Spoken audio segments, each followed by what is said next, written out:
story time. So I'm gonna be sharing these stories so we can all get a laugh out of my issues.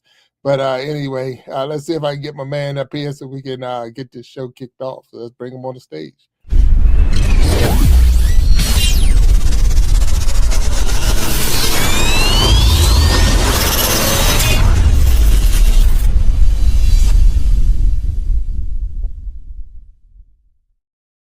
Walt Talks. What's up, my brother?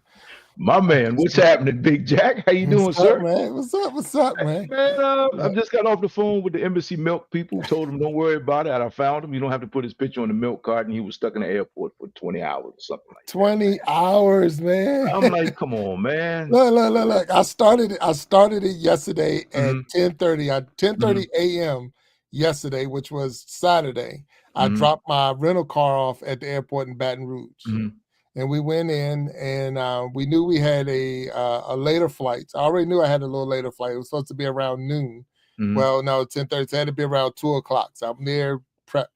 So they changed their flight to like 5 o'clock. So it's like now it's not a 2 anymore. It's a 5 o'clock flight. Which I'm all right, we cool, we chill. We ain't got nowhere to go. Hopefully they start asking for people because I'm like, we ain't in no rush. So they might pay me $600-$700 to get off the plane. Absolutely.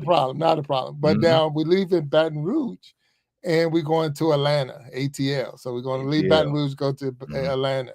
So it's like, all right, no problem. So we get to Atlanta, and I already knew I had a layover in Atlanta. So I'm like, okay, I'm going to get to Atlanta, do a little layover, got plenty of places to eat, sit there, chill out. It's no problem. And that flight was delayed too. So now it's delayed. So by the time we got on the plane to come back to the DC area, Dulles is where I'm flying into. Okay. We got on the plane at 1:30 in the morning. Wow. That's the time we got on the plane it took off at 1:30. We got on at 12:50 something, but it took off at 1:30. And we landed in Dulles. The flight attendant say it's 3:18 local time, 3:18 in the morning. We're landing in Dulles, and I live probably about an hour away from Dulles.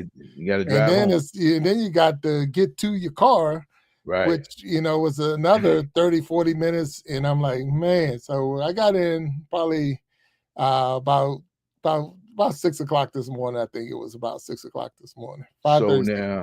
So now if the 25-year-old Big Jack probably got a heck of a deal, 3-4 connecting flights, had to fly to California to go to DC from Louisiana. But this Big Jack, he didn't do that. So you just had bad luck, man. It was just what it was. The big thing is on your part. It's just you did what you were supposed to do, and it just didn't work out. I'm flying Delta. But you got home safely, man. So I got home safely, and that was the biggest thing right there. So and I was with my son. And the cool thing about it, because he was a late entry, so I brought him on. I had already booked my ticket. I'm going to the National. Okay. So he was a little late, and because I booked his ticket late, and we had some credits, he flying first class the whole way. Wow. He's in a first class seat all the way down and all the way back. He loving it. I'm back there in Comfort Plus. General population, huh? Like, man, shoot, I can't get a good spot. Can't find a spot to get some rest. Oh my goodness, so man. I'm like, man, I'm 3 seats behind him. I can see what he's watching. See the flight attendants giving him all kinds of goodies, and I'm like, man, this a blip. But anyway. It was a good trip. We'll talk about it some more. But we got a wonderful guest, and I see that you are sitting in a barbershop. Is that what's going on? Well, man, it's been a while. I don't get here much, but here I am. So I'm here today. Brings back fond memories of there was a time when I used to actually go to get a haircut once a week. Oh, wow. Well, today's guest, I think, is gonna put us back in the chair, and he's gonna give us it's more than a haircut. That's the big thing right there. It's more than a haircut. So we're gonna definitely have to check this one out and get him up on the stage so that we can definitely bring him on. So let's get him up here. Let's get him up on the stage.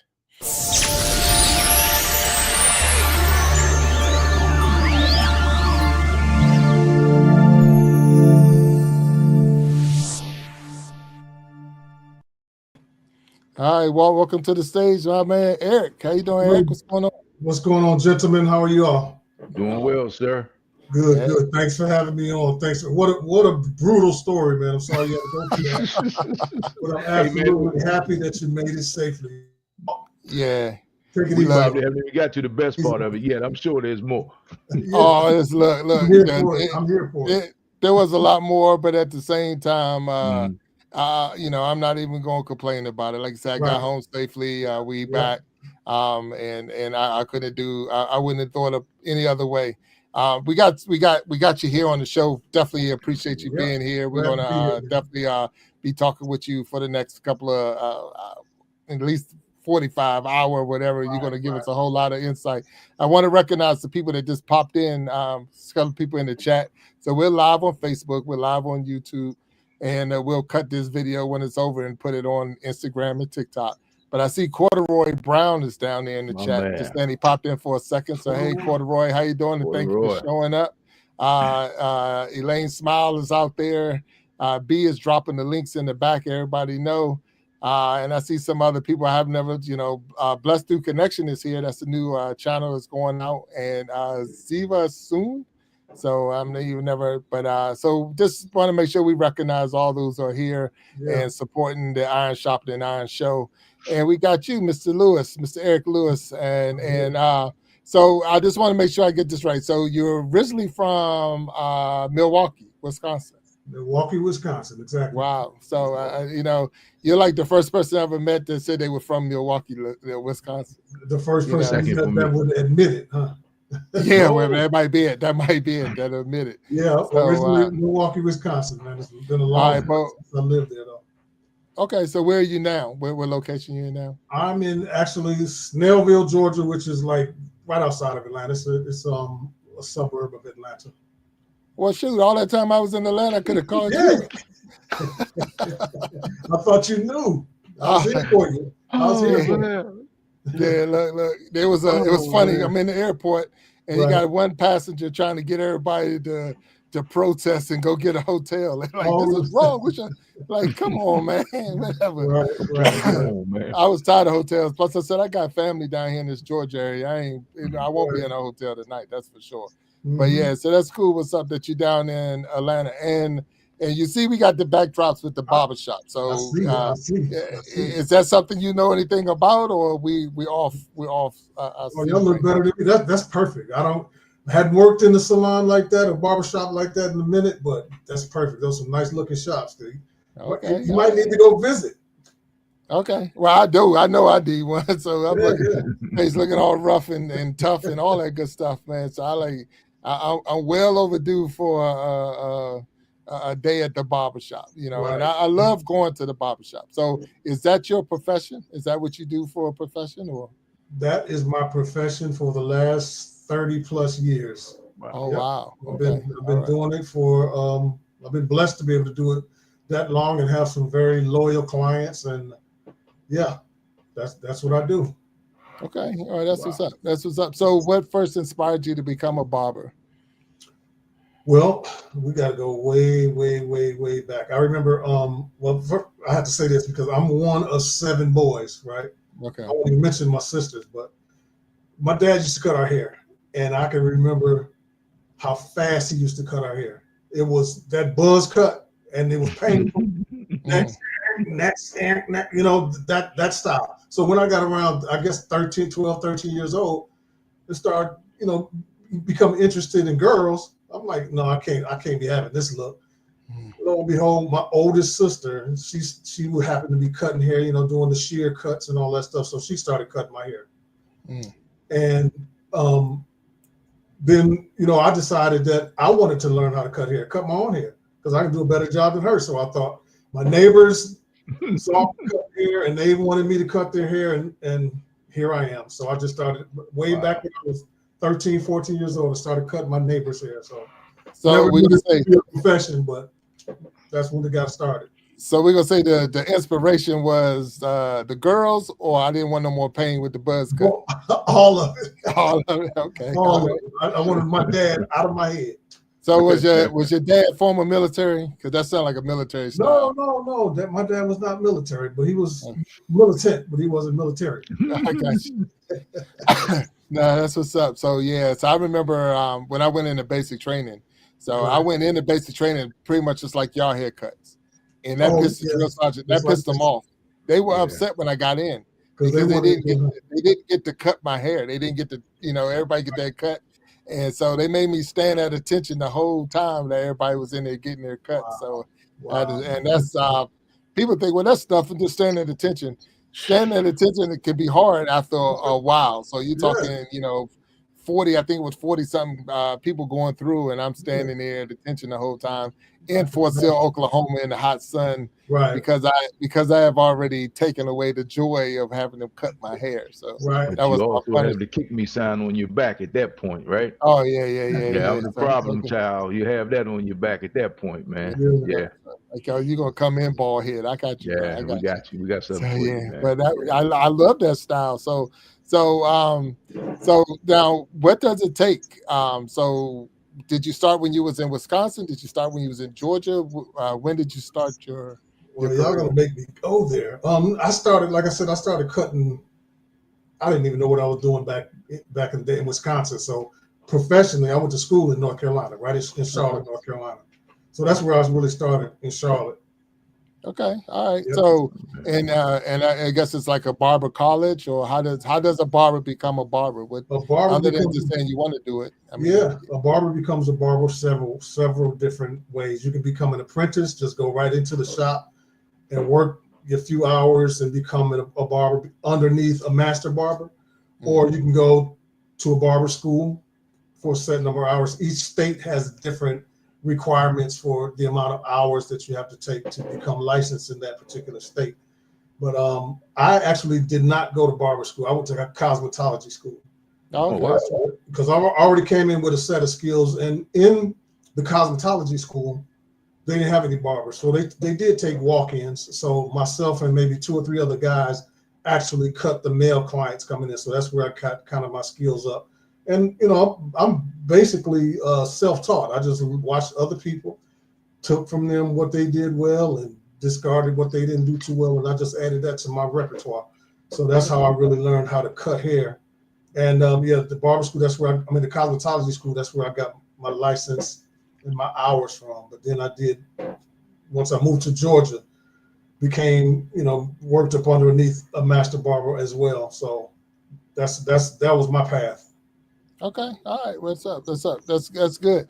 I never thought about it. Like, say, when you hear cosmetology, you're thinking doing the hair, it's still doing hair, but you're thinking more female coming in, female putting in a perm and things. So do you have that skill set? Could you actually take somebody, someone come in, they wanted a perm or wanted a color? I'm chemical services, color.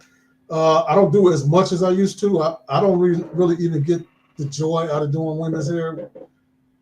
I won't talk about women, but I don't get that type of joy and that satisfaction. But I have that skill set. That's what I learned in cosmetology. Roller sets. We even did nails and manicure, pedicure. We did the facials. We did all of that stuff. Oh wow. Okay. Mm-hmm. All right. So now, do you own your own shop, or do you just own the chair? I mean, it's not just don't. Yeah.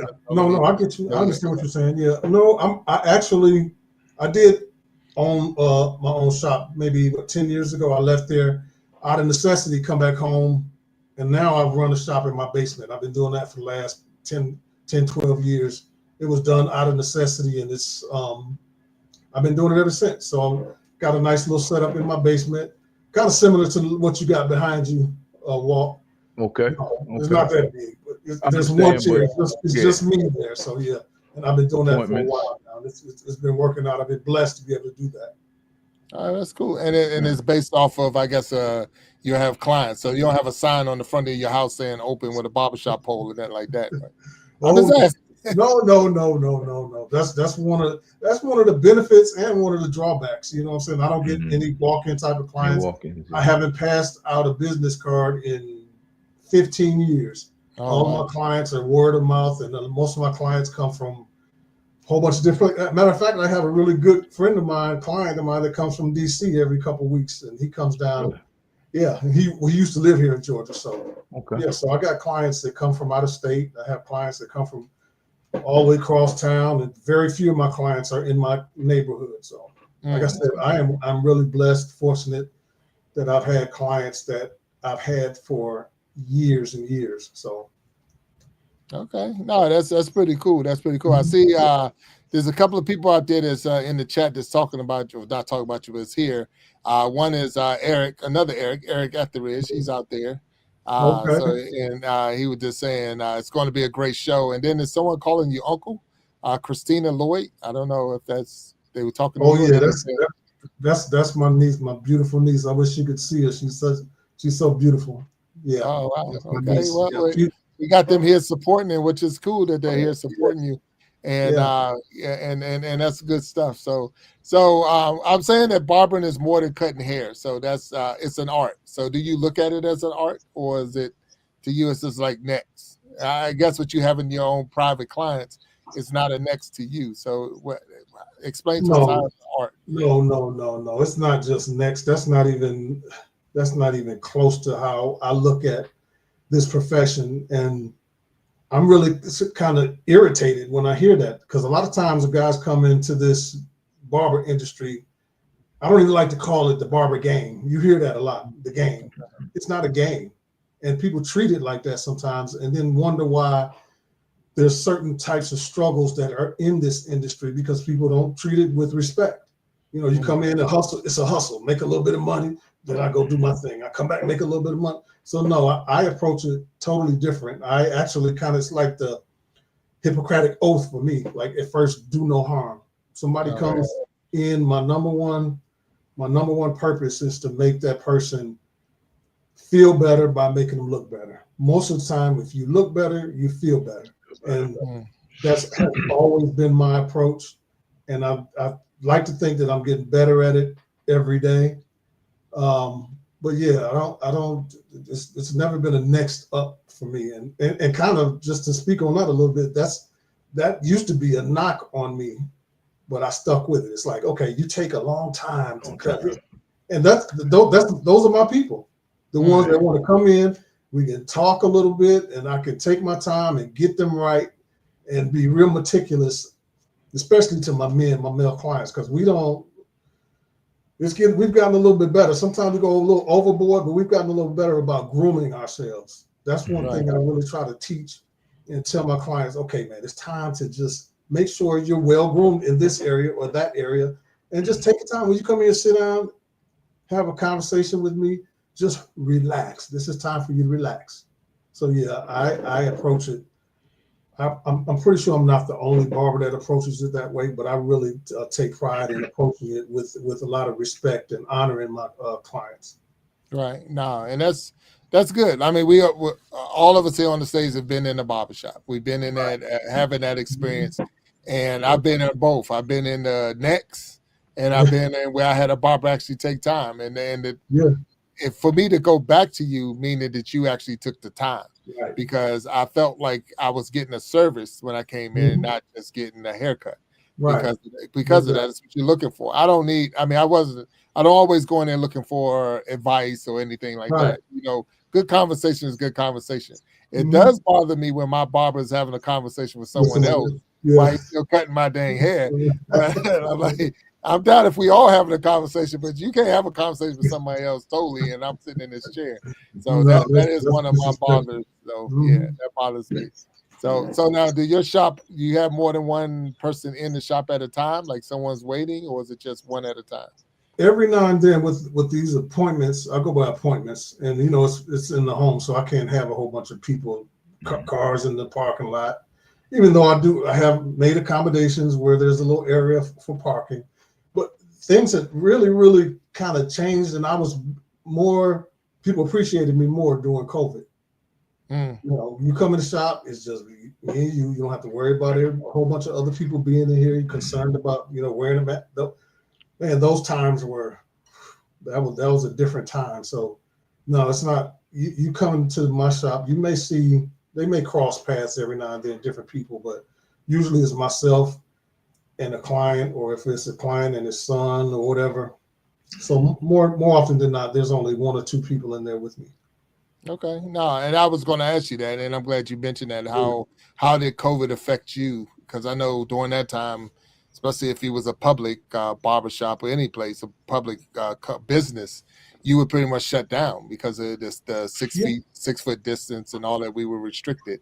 So Man, for you, Atlanta don't believe in shutting anything down. okay, But I really have a testimony to that, man, because when COVID came and this is my profession, I cut people. Say people were still working, you know, even on Zoom calls, people wanted to look good on Zoom. So when my clients started, they knew that the shop was shut down. They knew that they weren't doing really. Started sending me money. Here, I know you probably. They just started sending me, Zelling me money, Cash Apping me money. I know you probably hurting for this. So that's a real testimony, man. That I'm so blessed to have clients like that really thought about, hey, man, this is his profession, and he's not working right now. So I know he probably needs some income. right. Wow, that really blew me away, and I get a little bit emotional even now when I think about that. So yeah. Nah, and that right there, even saying I didn't think about it as a, let me send my barber or those who are not working because of what was going on. I didn't think, but you're right, that is their profession and that's what they're doing to make it. They still got family, they still got a mortgage, they still got all those things are still in place. And it's even harder because you're not, you're an independent contractor in a sense. Exactly. You're on your own. So if you're not going to do it, you're not going to get it like, work from home. Well, I am working from home. I was working from home before the COVID. Exactly. But now of course, I still had to get out and do some other things to make some money. But that was just a blessing, man. Oh yeah, that is cool. That is cool. So, Walt, you got something? I know you've been a minute since you've been in the barbershop. But I do miss the barbershop. I still go in every now and then and talk trash. Even when I was working, my office, we called it the barbershop because that's where everybody's coming. Yeah, I had a little commissary in there, man, and everybody used to kick it. But shout out to your dad, man, because you looking at the hair chart, you went to number 6 and you walk out with the cravatas, man. So he said, yeah, whatever. It got you, man. So, but 35 years in the business, you say? 30? Yeah, it's 30 plus years. You got your PhD in psychology, family counseling, mentoring, sports, the whole 9 yards, man. I mean, you do it, man. I mean, that's what it is. That's what it is, man. And those people who come to you, especially by appointment, they want all of that, man. I mean, you may be the one person they can talk to and leave it all with you, and knowing it's not going anywhere else. You won't hear it again in the street, man. So I salute you for that, man. That's a heck of an opportunity and a heck of a responsibility, and it sounds like you stepped right into it, man. So good for you. Thank you, man. And I do take that seriously, man. As a matter of fact, just before COVID started, I started a mentoring company. Really had done a whole lot with it, but just because of the reason you said, I said I'm already doing this stuff right here. I'm counseling, I'm mentoring. I always got, and it's a joy to give back, to add value to other people. But I also get fed too, so it's not 100%. Just a one-way street. Yeah. Yes, sir. Yeah, and that's a big. Like I say, you don't, your clients. Yeah. And a lot of their situations. I'm sure you got people from all different professions that come to you. Yeah. So while you're having those conversations, you're like I say, you're eating too. You're like, hey, wait a minute. Exactly. But to have a real conversation with a person, and the thing is, you have their full attention. I mean, undivided attention because of the fact you got their hair in their hand. Especially when I pull the razor out. Yeah, they ain't walking up on that chair until it's done. Right. Yeah. So can you share, I guess, a moment when a client was feeling like low or stressed and you were able to help them out? And you don't have to call no names or anything like that, but just, to put it out there. This is a good one. I don't mind sharing this for this young lady that I've been cutting for a while. And she married, 2 children, and her husband just up and left. So she was having a real hard time, had her mom in the home with her, and she came and I could tell she was pretty low. She was feeling like what can I do? I'm trying everything I can do. She was just hurting. And she started to blame herself and started to be down on herself, like she wasn't good enough. And I just had a serious talk with her because I had grown to know her and really, really like her. She's a good person. I just had to tell her, look, don't do that to yourself. You are a great person. I don't know what's going on between you and your husband and all that stuff, but you're a great person. You got all these major responsibilities. You're doing a great job. You know, it's just encouraging her to keep your head up. And she left that, I'm glad to say she left the barbershop with a smile on her face. And I was able to lift her spirits. And I've become one of her biggest confidants and one of her biggest supporters. So yeah, that story right there, that's just one of many. And I've had people coming to my, I guess we'll get into that, but yes, that's a good story right there. No, that's good. So I'm looking in the chat where Lakeside Laura made a comment. She said her poor hairdresser was there when she got the call that her dad was getting ready to pass. So I mean, you don't know what's going. Like you say, you're coming in with everything. A lot of people are coming into, and maybe not so much you because you don't do as many walk-ins. Right. But I'm on my way to a funeral. I'm on my way and I need my hair cut and whatever, so I can look good for this. And I'm going through a lot, and you're just helping me or dressing me up so that I can be presentable in front of my family or whatever because of the sad time. So those are definitely some of the things that you will face as a barber. And I'm convinced. I mean, even with this show, I was like, it's more than a haircut. It has to be more than a haircut. And I appreciate you sharing with us that it is more than a haircut because of the fact that that's what started the conversation. That was starting the relationship. But from there, for a person to keep coming back, and like you say, even driving from another state or coming from another state, is more than a haircut. So that's huge on your part. Yes. So I applaud you. Yeah, and let me just say this too, because the barber game looks a little glamorous, right? From if you're on the outside looking in, it gets glamorous, and you're trying. My attempt is to make that person feel better, and a lot of times what that entails is holding back. You don't want to dump yours, because we human too. You don't want to dump what you got going on onto your clients. That's never okay. They didn't come in there for that.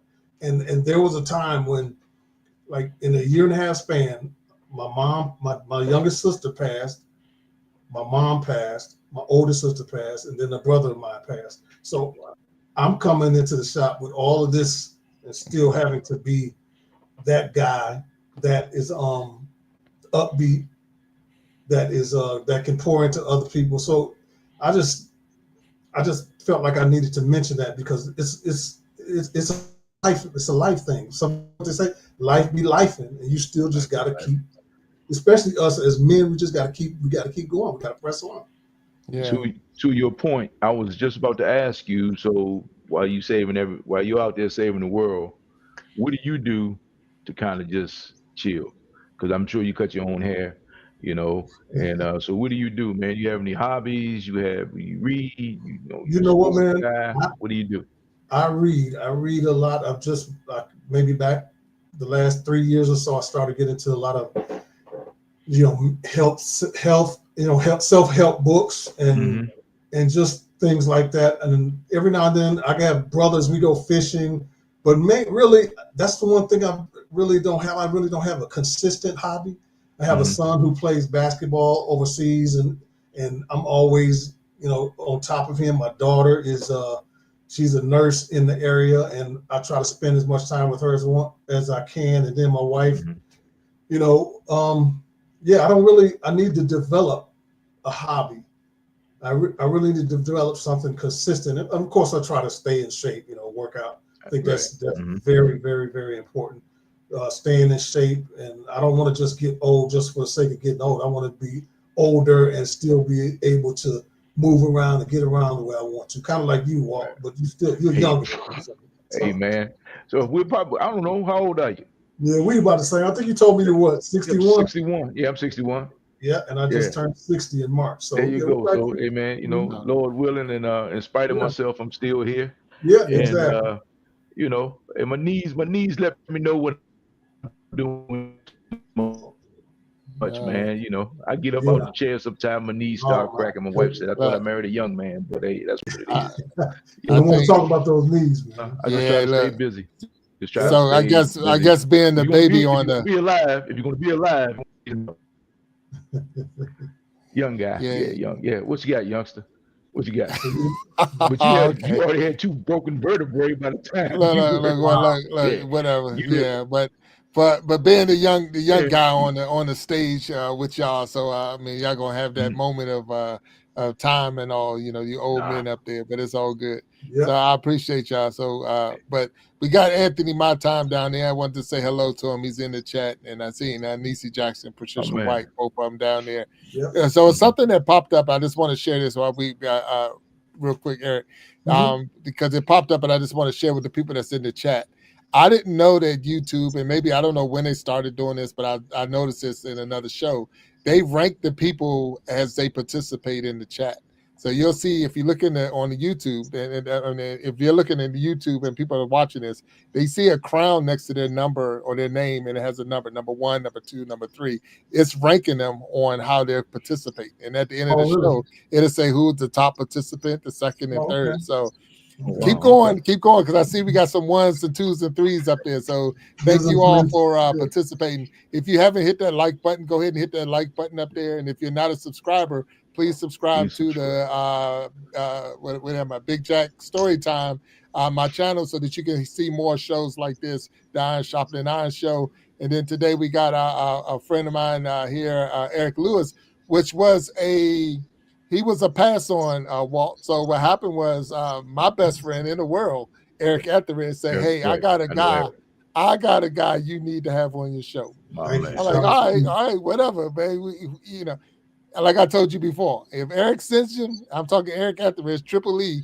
If Triple E send him, I don't have to vet him. I don't have to check him, because that's straight. I know he ain't gonna send me no mess, and whatever he send me, I'm gonna be blessed by it.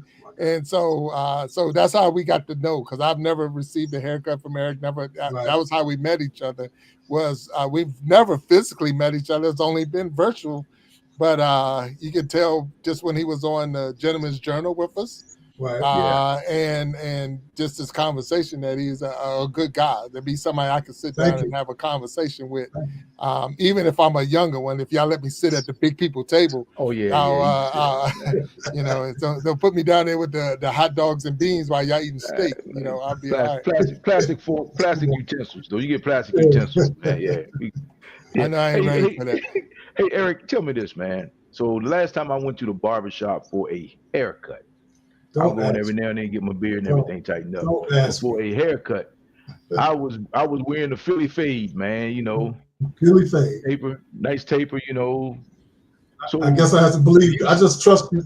I just trust that that's true. Show pictures, man. I got receipts, man. I have receipts. I can show pictures. But you have seen so many hairstyles. I mean, and we're the same age, so we have had so many hairstyles. So I mean, you know, you go back as a kid like me to the bush, you know, and I couldn't really have a bush, so I had to get the old blowout kit, man. So and so these hairstyles, man. I mean, you seeing them go full circle. You know, you see people mature with their, you know, they're in school, they're young guys, they come out of college. Next thing you know, they're in corporate America. They got, you know, they getting the haircut, getting. So tell me about that, man. You get to experience all of that, man. How does that make you feel to see the maturation process of some of these young men? Oh man, it's definitely an experience that I appreciate, because even now, I still have clients that are 8 years old all the way to 80. So I'm seeing all the maturity, the different looks, the kind of adapting to all these different styles that were old styles, all these different designs that were everybody. There's nothing new under the sun. So yeah, it's really interesting, and it's challenging at times to actually.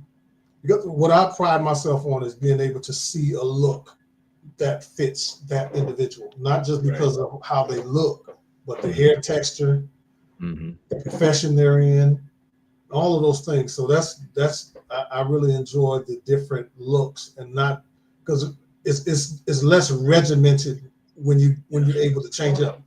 You know what I'm saying? When you're able to change, do this style over here, this style, this style, that style. It's less regimented. It's not like an assembly line type of thing, I don't think I would be able to enjoy that, and there wouldn't be any longevity in this business for me if it was more like we talked about earlier, like just come in, get a cut, and go. Yeah. No, so yeah, the different looks are really, really, really, really inspirational. Yeah, in the chat, and I know Anthony my time, but he was a little late joining, so his question was how long you been a head specialist, sir. So I know you have already mentioned to us that you've been doing this for over 35 years. So 35 years of, and one of the questions he asked, he just dropped was who was your longest client? So what client have you had the longest? That's been it's no other way to say it. There it is right there. So. Well, I wish they were on here because they would probably rival. No, you've been cutting me longer than him. No, so you know what I'm saying? There's somebody that I've been blessed and fortunate to have been cutting for close to 30 years. Some of the guys, you know what I'm saying? It's some, it's a long time, so I couldn't name a specific one, but there's several that's right head to head running. So. Good, yeah. No, so two things I like to ask when it comes to comedians and barbers. So I always like to ask comedians, have you ever been booed? And the honest ones would tell you, oh man, I bombed, my first 2 shows or whatever. Yeah. But I know for a fact, as a new barber, there were times you sat in the shop and nobody would get in your chair. So do you remember the first time somebody trusted you enough where you could actually start getting regular clientele? Was like, oh man, Joe said in Eric's chair, I'll go get in Eric's chair because I don't trust Eric until I see Eric cut somebody's hair. But you know what? That's, in this game, in this industry, call it a game, in this industry, a lot of times you move from shop to shop, depending on where you are. So even 10 years into the shop, you may have that sitting in the chair, sitting where nobody's in your chair, you know what I'm saying? Because you in location. So I've had those times, and I've had those times where, I felt discouraged, felt like maybe I don't know what I'm doing. When the client didn't come back, I thought you did a good job. The client didn't come back for a couple weeks, and right. Like, oh, did I do a good? And then they come back. Oh, okay, I'm good. But definitely. And there's been times where I'm sitting here, I would be telling a lie if I would say there's never a time where I didn't mess somebody up. Oh, yeah. You know what I'm saying?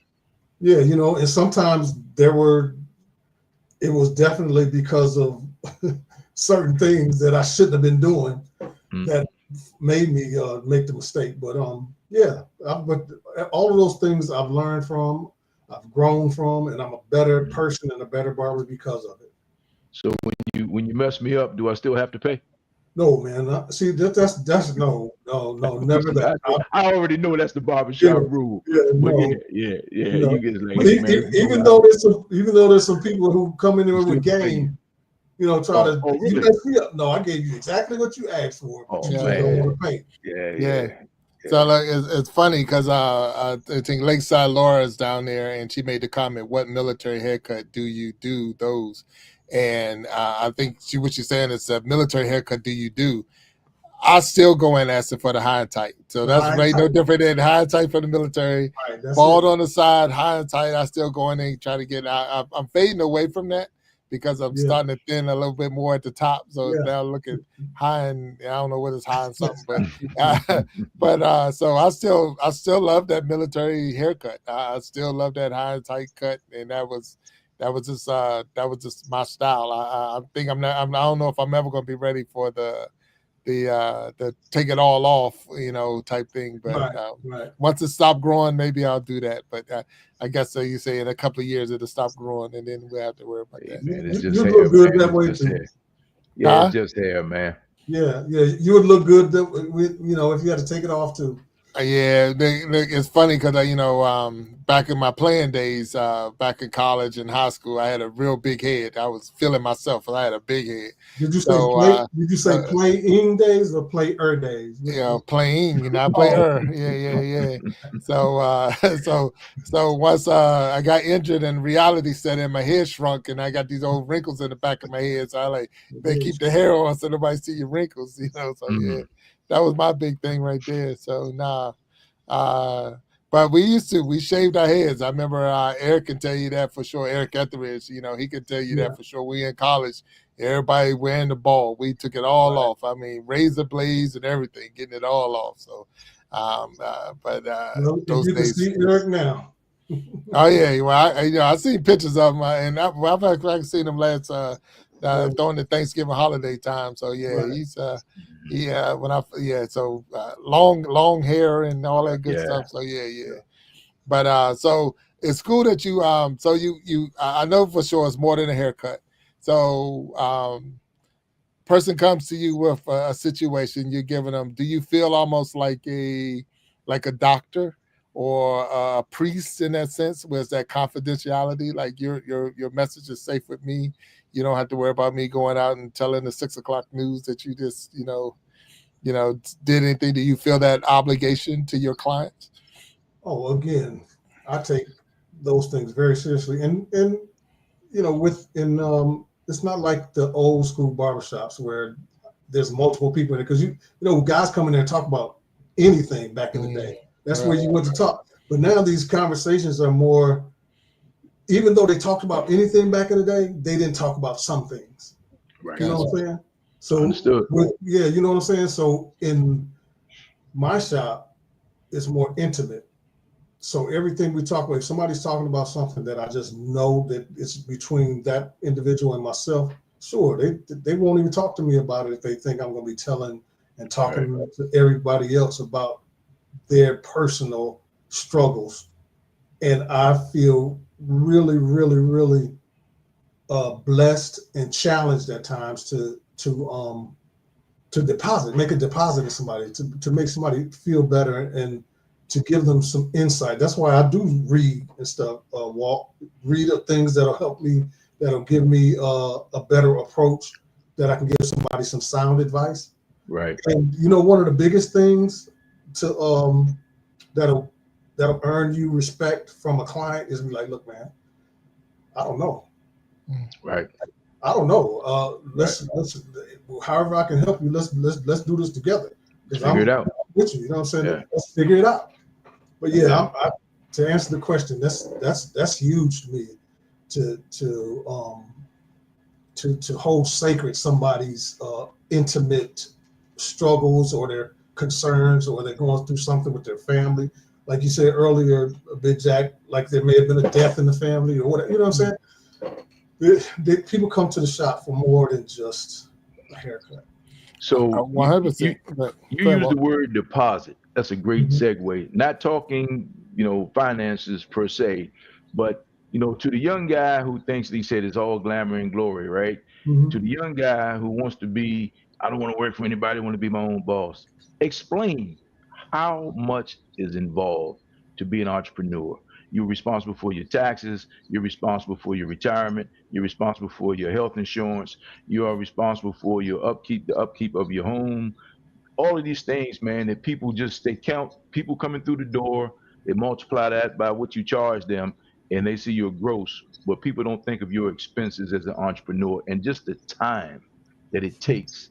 Even the wear and tear on your body. And like I say, you keep yourself in good shape, because, if you didn't, man, you'd have bad feet, bad legs, the whole 9 yards, so hip problems and everything. So explain that, explain what really goes into being a barber behind the scenes that a lot of people don't really see. Sounds like you a barber. You got it. You said it all. Yeah, but you got to think with it. No, that's you what I right. wanted to do. I wanted to be a barber, because I had a job, so with 3 days off, I either wanted to go to be a barber or bartender. I drove a limo, but I always like service stuff, man, because I like to get good service when I go out, and I like to give service when when with people. But also, and I'm gonna let you answer this question.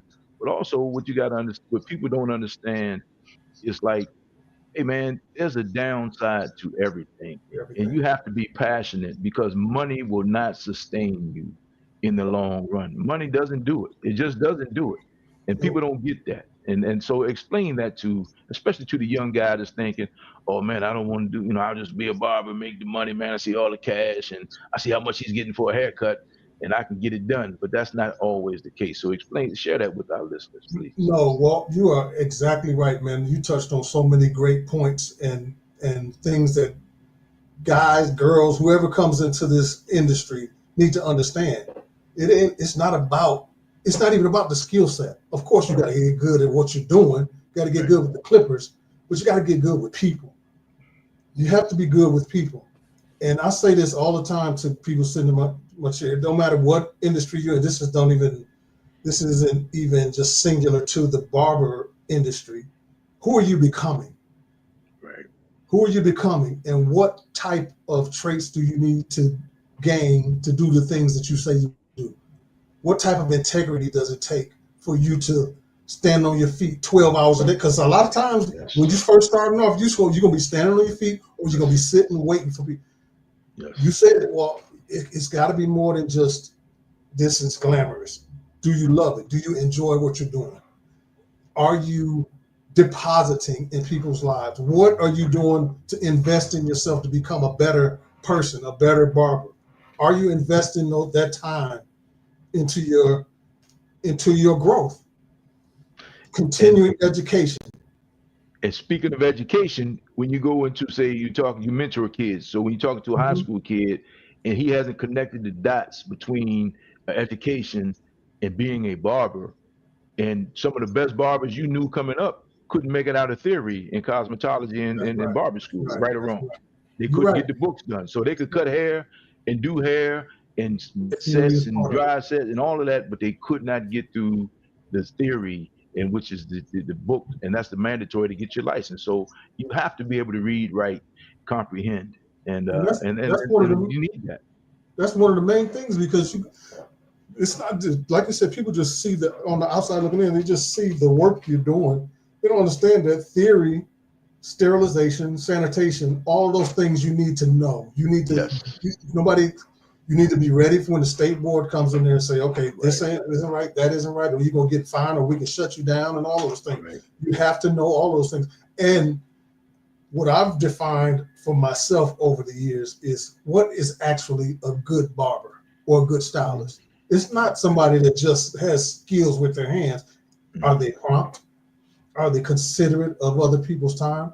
Are they investing in themselves? Can you come into the salon and it's clean?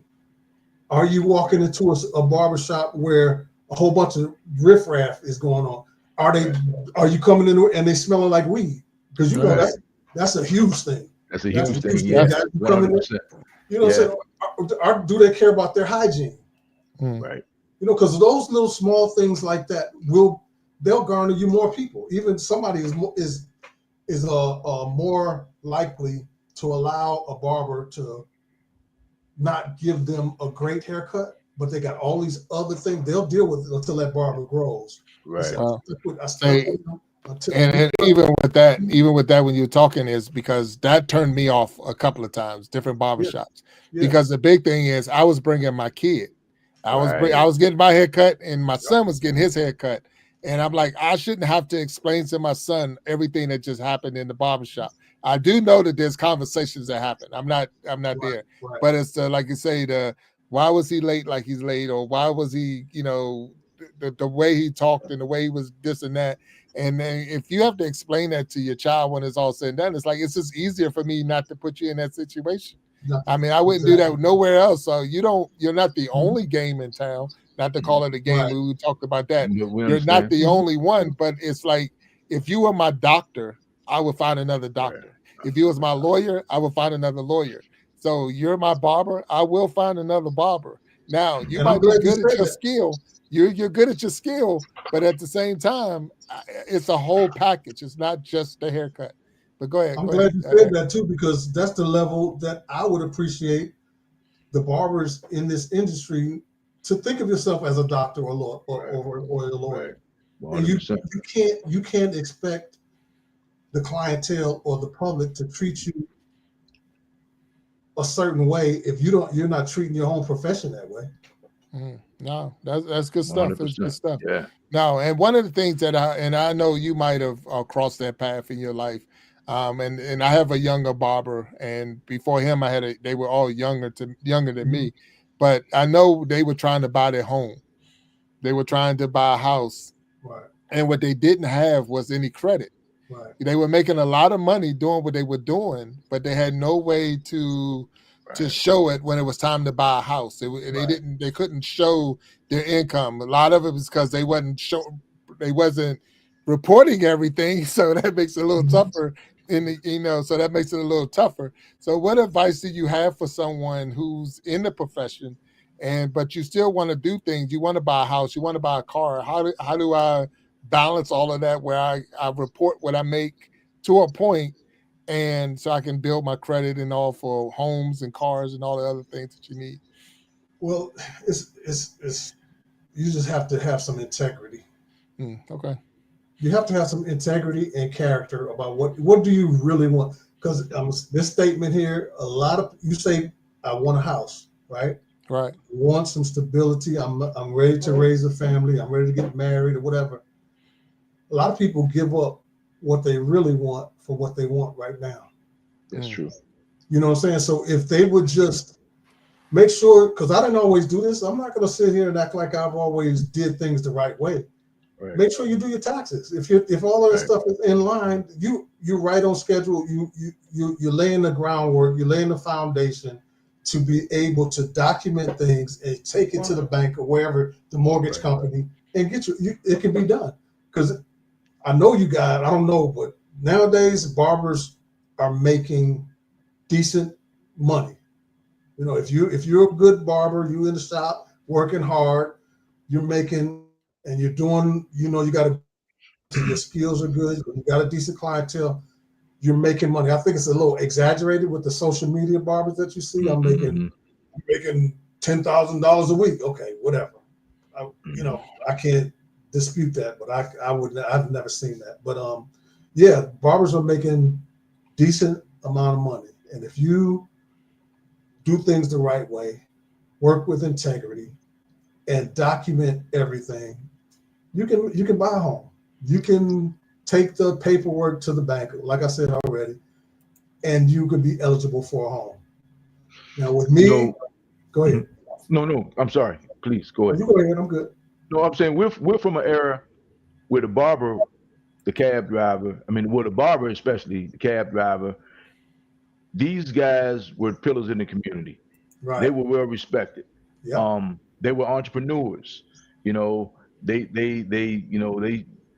They raised families, sent kids to school, the whole 9 yards, and sometimes, it was more so out of necessity because their opportunities, and I'm like I said, we're in our 60s, weren't available, and people keep forgetting that. People think this is so long ago. This is in my lifetime. And then maybe that same barber may have a taxi cab, where he might get out and hustle his cab in the evening, and just to make it all work. But the one thing they understood was it was a relationship business, and relationships run the world. And those people, your clients, they come to you, and it's almost like when they don't, they feel guilty. Or when you can't service them, you feel, like, hey man, I'm on vacation trying to get everybody in. I can't be gone for 2-3 weeks. And all of that plays, man. And people just don't think about that. And when you say integrity and being a man of your word, that's not maybe one of the last professions that still exudes that type of stuff to me. But that's certainly in that top 5 of things. Like, yeah, man, this guy here, think about it. You know everybody around town, right? You know different people from different walks of life, different factions. You can make peace. You can bring people together. All the basketball players, all the football players, all the students, all the teachers, it all, man. So, that's something, man, that's a responsibility that is not, everybody's not built for, So I commend you, because I got to tell you, man, that's a cool job to me, man. That is just all the perks that come with that is pretty cool. You get to, you get to help people. Yeah. So Hey, Eric, it's very rare that we get to, I guess I say we have guests on the show, on the Iron Sharpening Iron Show, but they actually have their actual clients come out and support. So we got a couple of comments down there, and I'm going to see if I can put them up. So Mary Lewis, let's see. There was that Mary Lewis. Say Eric, my barber. So is that one? I don't know if you can see him coming across the screen there. I see that. That's okay. Yeah, and then we got James Jackson say best barber in the ATL. So that's a lot saying for a person. That guy right there is going for the running of one of my longest. Oh, okay, all right. Yeah. What's that? So even Q Barnes, and he's not one of your clients yet, I guess, if we can say. I'm gonna just use that word "yet" in there, because if he's down in the area, he might come by and see you. Okay. But he was just talking about the level of commitment has a direct correlation with longevity, and that's just in being committed. And like I say, I'm more invested in you as a client than I am in your haircut and your hairstyle. Right. You know, it means a lot to me when I go get my haircut that I don't have to tell my barber what I want. He asks me, but he already knows me. He knows, you know, we doing the same thing from last time. Yeah. So, you know, just knowing what your people want, knowing what they're, you know, what they're. That's this stop. This is this person's style. It's not like I'm the first time I showed up and this is the first time we ever come together. You know, but I do know they got to go through. You can't just assume because today might be my day. You know, today I want to go with my, you know, high top fade or whatever. I don't know what I'm putting in there, but so you got to ask me what I want, and I appreciate that too. Yeah. Now we had another guest on the show, and she did a skit, and it was saying the price is the price. So I just want to ask you on that one because of the, you know. Do you have people come up to you trying to negotiate, or is it like they know whatever your number is, that's the number? I'm not going to keep playing games with Eric. He ain't going to change. He's going to be that man. Well, every now and then, like I said, most of my clients I've been cutting for a long time. So, you know what I mean? So every now and then, what I try to do is be considerate about if somebody's going through whatever, you know what I mean? So I'm flexible. I'm flexible, but time it's usually no, I don't get that as much as I used to. All right, now that's good. I'm glad to hear that. Now here's the thing, technology is changing. We know that. Do you believe there's going to ever be a time that we don't need a barber, that they can actually put a computer or a robot to, you know, they got a car that can drive itself. So to put a robot there and program this person's haircut, do you think we could get to that? Now you won't get the conversation, but you'll get the haircut. Oh, they might get conversation too. I mean, you know what I'm saying? They may get the conversation. You know, with this AI stuff, I wouldn't put it past. And people will try just about anything. Yeah, well. They really will. But the only problem with that is they wouldn't have somebody to complain to. They wouldn't be able to get that. You know what I'm saying? You know what I'm saying? You ain't gonna turn around and be like upset with the, you know what I'm saying? The robot. Yeah, I think it's definitely a possibility of that. Yeah. When we spoke about, because they used to always say, the barber, y'all never have to worry about not having a job. Mm-hmm. Okay, who was saying that when COVID came? COVID, yeah. So I would to say the same thing, but you never know. You never know. Technology is changing rapidly. I seen some people was getting bullied out there in the chat with Nightbot, and I'm not sure where the Nightbot came from. I don't think I have it on. I'm not sure where it's coming from. So I do apologize to anyone that's in the chat today watching this show that Nightbot might have blocked you in any kind of way. It's not something we have B behind the scenes, so B is better than Nightbot. So I don't know why we have Nightbot running, but with that, I do apologize to you. Kendall, let me see what Kendall Lewis made a comment. Can I get a cut? So is that I don't know if is that any relation to you or that's my son. Oh, okay. So you need a cut. My man. So you need a cut, right? Is that the one over? That's the one overseas right now, right? Well, he's here now. He's he's on for the summer. Okay. So yeah, he's here. Yeah. Okay. Yeah. You probably need a cut before you go back because I know I'm gonna make it big. Yeah. I got you. That's all good. So, but it's always good to have, your specialty, and one of the things I'm asking, and I would say, what advice would you give somebody that was getting ready to get in this game? What advice would you give somebody that's coming out of high school, coming out of even college, not sure, what advice would you give them before they took on this journey? We mentioned a lot of stuff, so I know some of it's already been shared, but I just want to see what advice. Right. And one of the biggest pieces of advice is count the cost. You don't even and it's not as simple as you think. To be prepared to give a lot of hours to your skill set, and then, like I said earlier, it's about who am I becoming? What type of person does this sort of thing that I'm trying to do? What type of traits do I have to gain to become the best barber I can be? About integrity. Why am I doing it? Ask yourself, really, do a deep dive. Look, and this is one thing I talk to, and my kids know this too. And I would tell anybody this, is like, take a look at yourself in the mirror. The eyes are the soul. You can lie to everybody all the time. You can't never lie to yourself. And ask yourself honestly, why am I doing this? Is this something I can see myself doing for a long time? And do I want to do it just for a hustle? Or do I want to be the best barber that I can be? Ask yourself those questions. Ask yourself those questions, and then understand what it's going to take, what type of person I need to be to do this. Because it's not as easy as you think. There's a lot of sacrifices that come with this. Yes. There's a lot of sacrifices that come with barbering, and be the type of person that cares about people. If you really care about people, you're setting yourself up for success. But if you really don't care about people, you're doing it for a hustle, you're setting yourself up for failure. And always be ready to invest in yourself. Right. Respect your time, man. You have to respect people's time. I mean, that's something just basic. If I have such and such appointment, I'm setting my day up around the time that you give me to come to get my appointment. So, I don't need, oh man, can you hold up, man? Because Big Jack, man, he's a big tipper. I'm going to tip you, but Big Jack is really going to tip you. And just hold up, man. So that plays too, So and I got out of the barber's game as far as going to the barbershop getting a haircut right around that time. Yeah. So it was changing, man.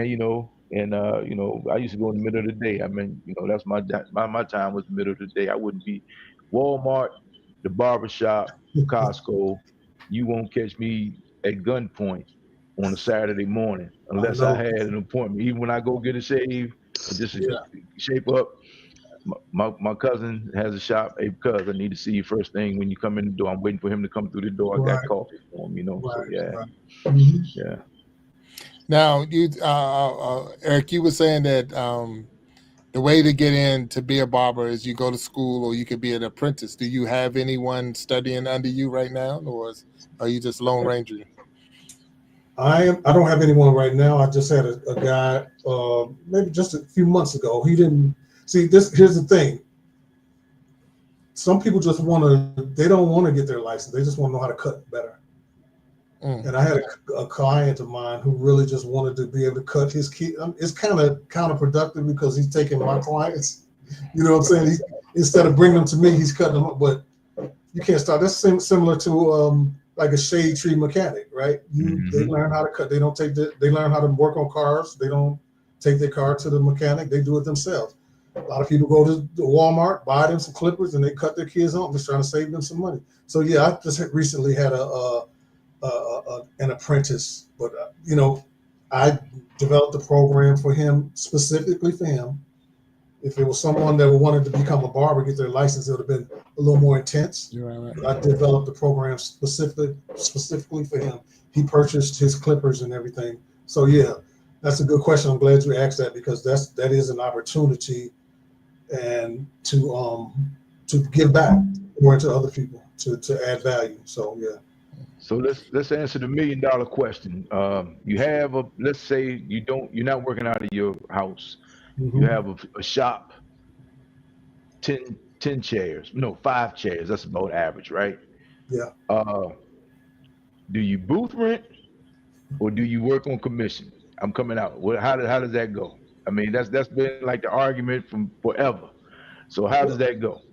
Well, there's so many different variables there, man. I don't want to just act like I'm trying to be all deep, but you know what I mean? It's like when you're working with booth rent, you guaranteed to get a certain amount of money. Guaranteed to get a certain amount of money. When you're working with, but are those barbers, do they have clientele? When you're working with commission, that's your responsibility. What do I do? Do I do 70-30? Do I do 50-50? Do I do 60-40? And how long do I do that percentage, those percentages? And what am I purchasing for that client? Do I supply their implements? Do I supply their, you know what I'm saying? So there's so many different variables. In the location is key. How much traffic is there? So there's so many different variables to why you would want to do. But I believe this is more beneficial. It's more beneficial to the owner to do commission. Right. I think the owner can come out a little more ahead, especially like if you have, say, like you said, like 5 to 10 chairs. It's more. I think a commission is a better model for the owner. But you have to. The young person coming out has to understand that. Because there's a time when you don't have any clientele, right? Exactly. And then if you're a good owner, you've been in the industry, you understand this guy has to eat too. Yeah. So if you're a good owner and and he's a good barber, you're going to work with him, you're going to groom him, and I tell people all the time, if you're not getting that, then just like you say, people in it for the money. You had owners out there that's just like next up too. So the place for you to be. That's not the place for you to grow. If this is the industry, and then here's the thing: it's not a zero-sum game. Right. So if I come into business one day, hey man, you got a chance to really pour into me. You want to show me the game, right? There's that word again, but that's what it is. Yeah. So if the person's not giving you that as a barber, you may be in the wrong place. Because that's not, it's you got. I mean, to be able to help someone get to the next level, that's a great feeling, man. And a lot of people just don't get that. They feel like if you're making money, I can't make money, which is just crazy. This is crazy. It's counterproductive. It's counterproductive. And it goes back to what I said. It's all about integrity, man. And do you care about people? When we were talking about caring about people earlier, we were talking about clients. But it goes even more so when you got the bar, you know what I'm saying? Sure. You have to pour back into them. You can't be a cutthroat type of owner that is trying to hoard everything for themselves while everybody else is being diminished and not allowed to grow. Right. The people see through that right away. They see through that right away. As a barber, I have a responsibility when I don't have anybody in my chair to sweep the shop. Keep things clean. It's my turn to clean the bathroom today. That's what it is. And it's easier for that barber to do that when they see the owner doing it. There you go. When they see the other guys that's been there, the seasoned barber doing it. Right. There you go. It's easier for them to do that. Yeah, and the thing is, it's part of you become part of the shop, not just you take ownership, you take pride in the shop, you make sure your clientele's right, the conversation will stay right because that we ain't having that up in the shop. So. But when you teach the kids how to connect the dots, these are life skills that travel to any profession. And I'm glad you said that, Walt, because I don't think, like I mentioned earlier, I don't think people look at the barber industry that way. They don't look at it. They don't look at it that intricately to see that. Yeah, people want to hustle. They don't want to treat it like like they come to barbering a lot of times because they don't want to do the corporate thing. Right? They want to be loose and be able to, but no, that's one of the biggest problems with our industry is that people want to treat it like a hustle and they don't want to look at it like this is some serious business here. That's true. All right. So with that, because you're saying that's why I was going to come in on the area. A lot of times we learn about the barbershop. One, you had to go. So you only get it if you went. The other part of that is you saw it on TV. So you had to see it on some form of TV. So looking at like Coming to America or Barbershop, those type movies. So a lot of people get that experience based off of what they see on TV. So they think that's how it's ran. I think that's how that is the game because they see it. I think a lot of times kids do that even with spring break, and that's why I'm getting this from is they see a lot of what happens on spring break on TV. So when they finally go on spring break, they think that's what they're supposed to do, and it's like, dude, nobody's doing that. You're the only one. So is it like that? Have you been in a barbershop that was similar to what we see on TV, where you had that all those different games going on at the same time, or or movies and things like that, or is it? And did you bring, I guess, your knowledge and understanding and experience to, hey, we need to change the way we see this thing? Well, get walked back up on the stage. Go ahead. Yeah. Well, let me say this about the Hollywood and movies and shows. They don't do much original stuff. So they do take some realness from that. So there's some actual things that you see going on in the movies when they're portraying a barbershop. That's actually real. They do actually happen in the shop, in the barbershop. So to answer your question, yes, some of that is real. Some of it is exaggerated. Like when I think about the barbershop, the Ice Cube, what was that? Whatever movie that was. Unfortunately, the drama that you see, the bickering between the barbers and the personal life, and all that stuff, that's real. Right.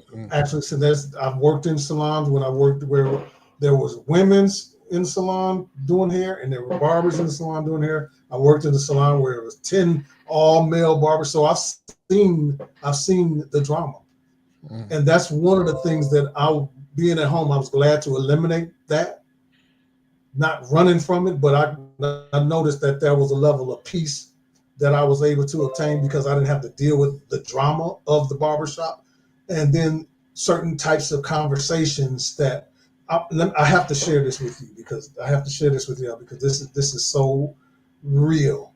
One of my clients said to me something that was I took it as so profound, is that he said to me that the barbershop is a place where young men go to learn how to cheat and treat with women and cheat on their wives and cheat on their girlfriends, because they go to the barbershop and the men will tell them what to do, pat them on the back when they know they have a bunch of different women, know they're cheating on their wives and all that stuff. So that's a place where, sure, there's confidentiality, there's a safe place there, but I wouldn't tolerate that. Right. If I know man, you can't. I'm not the person to share that with, because I'm gonna be like, yo, man, you don't do that. Oh, that's not. I'm not applauding that behavior. You know what I'm saying? So my client said that to me, and I'm like, okay, yeah, I can see how dysfunctional at times we can be as men in the shop, and not hold other men accountable for their actions. We applaud it. Yes. But on the other side to that, just because you just said that, is where we could change the conversation. Exactly. Where like you got that, like say that person sitting in your chair, you got the clippers in your hand, and you can feed right into them and tell them that is not how you treat a woman. That's not how you treat your spouse. This is not how if you're gonna be a player or try to be a player and this and that, and like say you thinking the game is new, because see I'm seeing that with my young kids now. I got one, especially my teenager. It's like you're thinking this game just started today. This thing has been going on for a long time, and what you're playing has been played over and over and over. And it's like, be real with yourself. Like you said, you look yourself in the mirror. You can fool everybody else, but you ain't gonna fool yourself. But understanding if you do take that stance when someone is exposing their behavior to you, just understand that you're not going to be liked. You're not. You gotta stand alone sometimes. Once again, I always go back to that. It's about integrity. It's not integrity in this area and integrity in that area, but no, I don't have no integrity over here. No, you have to lay that foundation. People got to know, no, Eric, he ain't going for that. He's not going for this. I know what he's going to say about this. I know what he's going to say about that. And I get that a lot. I know what you're going to say about this, but I know what you know what I'm saying? I was like, okay, you know what I'm going to say. So, But the thing, and I'm being real with that, is I think a lot of times people just want you to say it. Yeah. I mean, I know what you're going to say, and I know it's wrong. I'm still going to do what I'm going to do. Yeah. But I still need to know. It's like coming, like I say, talking to a minister, talking to your priest, or talking to a. I already know I got the problem. But I just need that somebody I can talk to, so that look, because you talked me off of. I was on a ledge. And I was going to do some real dumb stuff. I'm just going to do some dumb stuff. It's not going to be real dumb stuff. It's going to be just dumb stuff. But I'm already. You took me from the real dumb. And pull me back a couple of notches, because as long as I don't push them over the edge, I'm good. Push them over. Because what happens is sometimes they're looking for that person, because they saying, if Eric say it's okay, then I'm all out. I'm all into this thing. But because Eric said back away, no, that ain't the way to do it. But, like, all right. But worse than that, and back to that integrity piece, they'll take the fact that he didn't say anything as he's okay with it. And that's why he has to say something. Yeah. Well, and that's the part but really, that's the part that a lot of people don't get. It's like, I can sit here and let you say today is Sunday. If you sit here and say today is Wednesday 3 or 4 times and it goes unchecked, and then we say, okay, I'll see you tomorrow. I'm looking to see you, you're looking to see me Thursday, but I'm looking to see you Monday. So you have to say right there, once that conversation goes off the rails, you got to be real clear about what you're talking about. And that's why being a barber, especially being a barber, and going in the barbershop, the part I miss most is we all have our perception of life, but going in the barbershop, you get to get different perspectives. And once you start seeing people's perspectives, you really start rethinking your position, at least challenging your position. And once you challenge your position, you can make better decisions. So, and a lot of people don't want that, because, and even with generational thing, man, oh man, I'm not saying that because the young boy is crazy. No, man, you have to say that. And your perspective, your perspective has to be challenged. You never know how much you can't even stand convicted unless it's challenged. You don't even know if your idea is solid until it's challenged. And that's the thing. So here's the thing. If you challenge me, which I always appreciate, if you challenge me, one of 2 things is going to happen. Even if you don't like me, one of 2 things is going to happen. One, I'm going to make a stronger point. I'm going to have a stronger position. But 2, even if you don't like me, the people who say, man, Walt is crazy. Hey man, yeah, he's crazy, but he has a valid point. Now you become my advocate, because it's been challenged. So people take the fact that you being challenged as disrespect. They take it as being, oh man, you challenged. No, man, because you're using low calorie logic. I needed to make sense. It needed to make sense. And then a guy like you who's cutting people's hair, you are privy to more information, more perspectives than the average person. Yeah. So most times it's somebody's coming in there telling you something that just doesn't make sense. You already got 3 or 4 other guys who are on the other side of this thing, and you know what's about to happen. Because these are maybe some of the decision makers. So Eric Etheridge just dropped it in the chat, and we know the name of this show, Iron Sharpening Iron.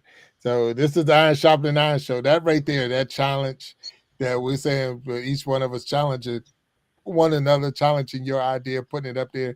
You need somebody that you can bounce that off of. You need somebody that's going to be that person that's not going to always be your, the person and say, you're right. Because of the fact that, sometimes you just don't know. Right. Sometimes you think it sounded like a good idea. In my mind, it was a great idea. In my mind. That's where the point starts. In my mind. That's what the point It was a great idea, and then it's like until someone actually pull you to the side or say something that you said there, think about it, like, that wasn't really that smart. And he starts saying, counting up the costs. You mentioned that, Eric. Count up the costs. What am I going to lose when I get this, when I finish?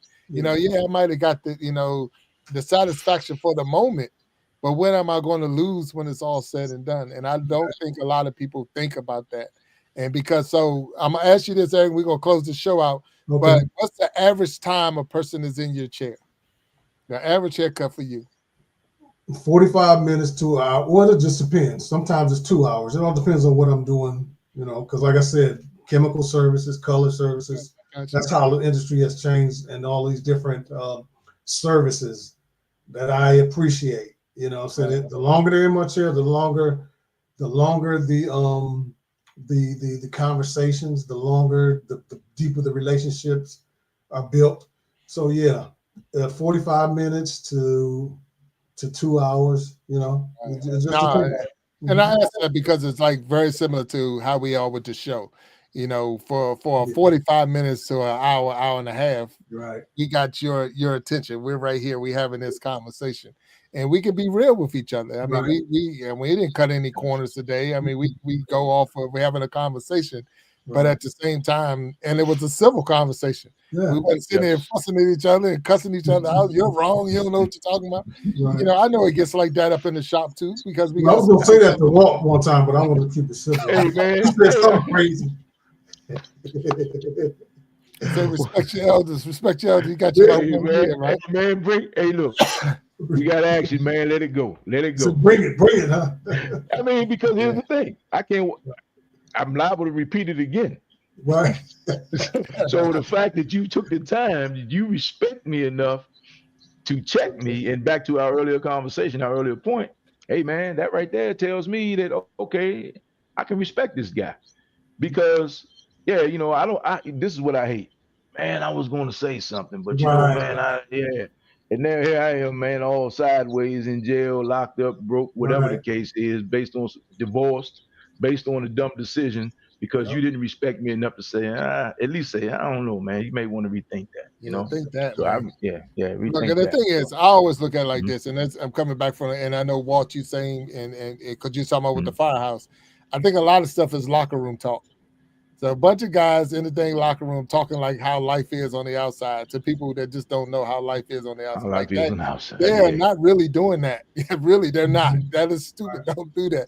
You know, no, they you know, I gotta get my body count. I gotta get on. I'm hearing these young guys talk all this dumb stuff, and I'm like, nobody's doing that. None of your guys on your team has got no body count. No, they all lied to you, homie, to get past this thing because you're thinking they're doing something that you're not doing, that you got to go do this. And I'm like, it's not like that. That is not the game. You know, no different than, you know, it's funny because I'm listening to a guy in the barbershop the last time I went, but they were talking about naming their kid. And there's nothing wrong with, you know, but the name should have a meaning.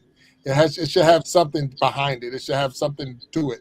Don't just put a whole bunch of stuff together to have a unique name. Because my thing was, what we were saying is, is a kid ever going to try to get a job? I mean, is that something that do you see your kid trying to get a job sometime in their life? Like, yeah. So can you imagine that name coming across the application? I mean, come on, man. He said, yeah, man, think about that. Like, yeah, think about that. Because that's something that's going to come back. And I'm going to say it's going to come back and bite them. But it might, because it's just a name. Your application kit as soon as they come across, like, I can't even say the name. And if I can't say it, I ain't no way I'm going to hire them. So, and that's just little things that we think about. So it should be thought about.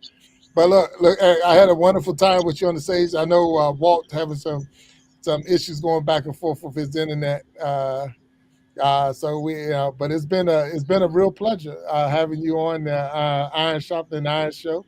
Yes, sir. You definitely got a deeper understanding and knowledge of what's going on in your barbershop. Right. What we didn't get from you, and you said you haven't dropped a card in months. So you might think you said years. I don't even know the last time you dropped a business card. It's been a while, but how can someone who's watching this show that might be in the ATL area, the Atlanta area, become a client? Or is that something? Is it something you are willing for us to share, or is it something that you just prefer us not to share? Well, I'm willing to, leave my phone number or email. I'm open to it. I don't do the whole social media. I have those accounts, but I don't really operate anything through those accounts. Mm-hmm. But my phone number is. Should I just say it? No. What we'll do is we'll add it to the bio. So once this is over, I'll get that information. I just want to make sure it's okay, and we'll put it in the link with the description of this show. And anybody watching, they want to become a client or reach out to you in a client format that they can reach out to you and become a client. I don't want you. Don't because all of a sudden you be getting all these calls, but you will get anyway. So, but we'll make them work for it a little bit. So at least they'll read the comment and all of that. if you're still here on the Iron Sharpening Iron Show watching, we had a man, Eric Lewis, here. Definitely had a wonderful time. 35 plus years of barbering and mentoring and ministering to his clients in the chair. We appreciate you being here with us today. If you have not hit that like button, please hit that like button out there. If you have not subscribed to this channel, go ahead and please subscribe. We try to bring new guests every week. Well, twice a week. So we every Wednesday and every Sunday, 7 p.m. Eastern time, we have a show. The last Wednesday show of the month is the Battle of the Sexes, where we put a panel of men and a panel of women together. We have a good time talking about the differences there. The last Sunday of the month is the Gentleman's Journal. We had Eric Lewis on before with the last month, where we'll bring men on and we'll have real talk, very similar to this conversation today, but we'll discuss just topics that men are facing and have a real good conversation with that. And then the last Saturday of the month is We Be Jamming Live.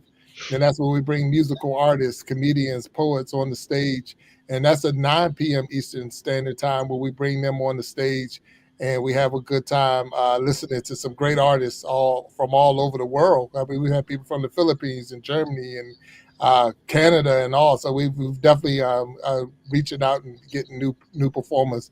I see B is dropping the links down into the chat. So if you ever want to be a part of any one of those shows, you can go ahead and reach out to me. I would give you my email right now. So, but we'll definitely make sure it's in the comments as well, because we're always looking for new guests to come up on the stage. But Eric, I thank you for being a guest. I'm going to ask you to hold back, please, as we close out. Walt, another beautiful show. I know you was back there. Internet freeze tag, but it's all good, bro. It's all good. Man, I mean, you pay your bill, you do what you're supposed to do, you get the fastest modem, and I freeze up, man. This is crazy. Yeah. Hey, he got his modem. He got his modem from Temu. Hey, man. These personal attacks, man. These personal attacks, but that's a good story. We're not gonna let a good story get in the way of the facts, man. So I'll go on with that. Hey, Eric, man, thank you so much. Yeah. I appreciate being here, man. Thank you. Two solid guys. I hope to do it again soon. Just enjoyed myself, man. Thanks for allowing me to add value and to receive some more value from you guys. Thank you. Oh, no, you do a great job. Go ahead, Walt. Man's got the cheat code. Let's be clear about this, because he does ladies' hair and he does men's hair. Oh, yeah. So trust me, he's got the cheat code, man. He's got all the information, man. He knows a lot. I mean, this guy knows. I mean, he knows a lot, and not just about people, but about life. Because again, man, just think of all the perspectives that he gets to listen to on a daily basis, man. So I respect you, man. You sound like a great candidate. You sound like a great candidate for the Battle of the Sexes. I can see 100%. I'm here 100%. 100%. Yeah. I see Joseph Lewis said new subscriber. So thank you, Joseph, for being a new subscriber here. We might want to get you to be a guest on the show, because I would like to hear about ball in the European side of that. That'd be something that I think we could share. So that'd be something, that'd be a part of a story that I would love to hear. How is it different from what's in the States and overseas, and how much different? So that'd be something that maybe we, Eric, you can help us set him up and get him on the stage, and we can have Let me know. I'll be glad to. Yes, sir. Yeah. So with all of that, so we thank everyone for being here with us. I had a great time. Much better time on this show than I did getting to the show and being on this side. So I thank y'all. But go ahead, Walt. It look like it's on your mind. We never got, and Eric, I know you're going to appreciate this. What did you shoot, man? Oh yeah. He don't want to. I mean, he said he was going to get back to it. I mean, what did you shoot? I mean, I know I bowled with you, so I know your average is like 190, maybe almost 200, because I'm a 185 bowler. Okay. But I know you walk in there with 3 bowling balls and a 190 average. So help me out, man. People want to know. So I'm gonna give y'all this. That was the worst display of bowling I have done in my life. I would say in my life. I think I was. If they would have put me back in the youth league, and I'm talking the youth league with the bumpers, I probably would have did okay. Wow. Because it was rough out there. I was you bowled 9 games. You bowled 3 games as a team, 3 games in doubles, and 3 games in singles. As soon as I walked in there, I came in with a 190 average, like you said, Walt. and they re-rate you as soon as you walk in the door. They like, with this shot, you're a 162. Based off of your average, that's how they change the shot that's on it. So what they put on the floor, they're saying you're not even going to get your 190, so don't even think they're going to put you at 162. So I'm like, all right, 162. All right, what could they throw at me? I never got 162 out of 9 games. So out of the 9 games, I never got to the 162. And 8 of those games in the 8th frame, and there's only 10 frames, in the 8th frame, I was sitting in my seat saying, if you don't do something quick, you're not going to get 100. Wow. And I'm not even exaggerating. Even exaggerating. No, Eric, for perspective, Eric, we bowled on the same team a couple years, and we would get on each other about not having 100 by the 5th frame. By the 5th frame, it's like, hey man, you got to have 100 by the 5th frame so we can do what we need to do. And you telling me by the 8th frame you were still struggling to get 100. I was looking at that. Look, I'm sitting there. Man, bro. I'm sitting there. If it wasn't going to cause people's shoes to stick to the floor, I'd have just went on the straight cry and let the puddle sit right underneath of me because I was hurt. And the sad part is I got my youngest son with me, so he's sitting up in the stands. Man. He's sitting in the stands watching me. The night before, he actually we went and did a practice round. I went and shot just 2 games just to see, because I'm coming off an injury, but not making excuses. I bowled. And he beat me one of the 2 games we did in practice. Right. So I'm sitting, he like, well, I should just put my name on your name and both of you. I wish he would have, because it would have been better than what I did. He's sitting over there sad, having to say, that's my dad. I get it, man. Embarrassed, man. So all right, man, I appreciate you sharing that, man. I'm sorry to throw under the bus, but I knew there had to be another story behind it. I've been around you for a long time. Look. And the travel from Washington, D.C. area all the way to Louisiana to not even show up at all. I'm talking, if I'd have just took that money and donated it to somebody, it would have been much better than what I just did. I did. Yeah. So me too. So this is the real confidence boost tester right here. Did you get in any of the pots? Yes. Oh man, so you really thought you were going ready to do your thing? Oh, okay. I look, hey, shoot. Okay, so I mean, you were ready. You felt like you were ready. You got in the pot. Here's the sad part. Here's the sad part. When it was all over, I was checking to see how I made it in any of the pots. my son, he understood. He like, can't we just leave? You didn't do anything. Leave me and do nothing, man. Come on, man. Cut it out, man. If your 100 won anything, something wrong. So my lowest game, though, my lowest game was 107. I actually had a shot at 107. Now, for the people in the back that don't know Big Jack, how many 300 games do you have under your belt? I got 6 300 games. 6 300 games. I mean, the guy is good. Yeah, perfect games. I got 6 perfect games. I carry a 190 average. Yeah, he was our anchor man. I'm the guy that comes to the bowling alley. I'm the C student. I come to the bowling alley. My ball is in the locker. I roll some practice balls. I roll my 3 games. I put my ball back in the locker. I see you next week. Jack is the guy that's practicing. I carry a 185 average. Jack is the guy that's practicing 2-3 balls. Man, he's talking about the shot. That's my coach. So man, it happens, man. I couldn't figure it out, and I couldn't get out my own way, and that was one of the worst things. I just couldn't get out of my way, and so I went with guys that I knew but I didn't know. Okay. And that's the big see. That's what we was talking about, that barbershop talk or that conversation.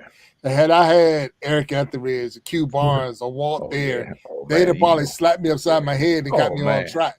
But as soon as we stopped laughing at you, we probably would have gotten the people I was with was just like, well, as long as we just have fun. Like, you're losing it. I'm not having fun. This is not fun. Hey, it may not be comforting right now, but the best thing about that story is you're gonna be able to use it to help somebody else. 100%. Oh yeah, like I say, look.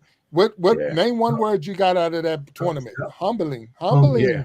I am definitely. I'm looking at it because here's the thing. A lot of people. I took 15, 20 years off from bowling. So I bowled when I was younger. So 15, 20 years is a big difference between I'm 54 now. And so now when you was 30 something years old, you was able to do what you muscled through and this and that. Yeah, I'm not muscling the ball like I used to. So with that, because of that time off, the shot has changed, and you know the mentality has changed, and all of that. And you still think you could do what you was doing when you was a kid. It's like you can't do those things anymore. You got to come better than what you did. So, but anyway, I'm there you go. Man, there you that's go, Walt. brutal, man. There you go. Hey, so, man, I appreciate you sharing, man. Thank you so much. Next man. year, next year it's in Reno. So it's in Okay. Reno. The 2026 championships in Reno. Never been to Reno, so I want to go out there. And this time I'm gonna take my bowling balls. I'm gonna ship them like the right way. But I'm also taking my golf clubs because if nothing else, I'm gonna get a good round of golf in. I'm There not you gonna go. just go out there and man. yeah. So, but and then I had the 19 hours in the airport. So hey, it's all good. It's all good. But Eric, we're gonna ask you to hang over with us just a little bit.